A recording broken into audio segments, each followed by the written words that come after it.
So, what is a leaseback and how can it help you during a real estate transaction? The most common type of leaseback used is called a seller leaseback.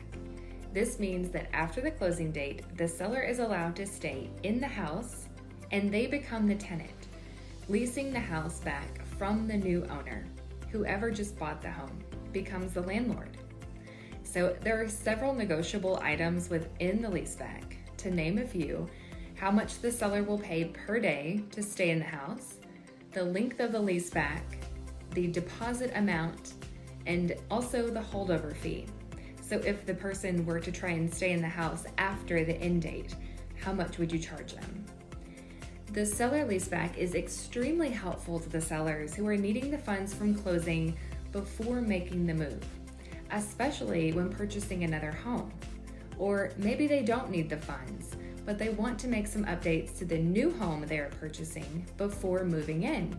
And they don't really want to have to stay in a hotel or a friend's house for that month that it would take from the closing date in order to get those updates done in their new house. So as a buyer, if you are flexible in your current living situation or arrangement, offering a leaseback option to the seller might be huge. It might be a smart move. Of course, if you need to move in right on closing date or the day after, then it's not necessary for you to offer it at all. I will share that a few of my previous clients have won in multiple offer situations because they offered the seller a leaseback. And on the flip side of that, I have helped my sellers negotiate in a leaseback for themselves in order to make their move less stressful, and they ended up choosing the offer that included the leaseback in a multiple offer situation. So I've used leasebacks from a range of 2 days to 60 days, and price-wise, they've been from free to a few $1,000s per month.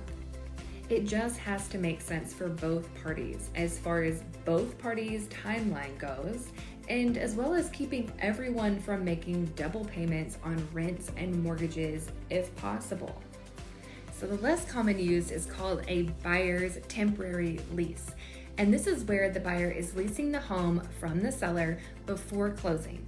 I just had someone telling me today, actually, oddly enough, that they are purchasing a home through the short sale process.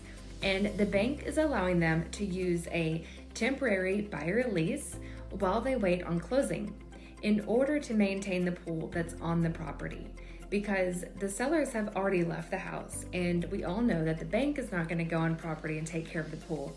So it works out fantastic for her. So I'm curious, have you personally had any other type of experience with a leaseback? Because if so, please share below. I would love to hear and learn more about them. I feel like they're such a powerful tool. I hope this was helpful. And as always, don't hesitate to reach out with any follow-up questions. Happy Tuesday.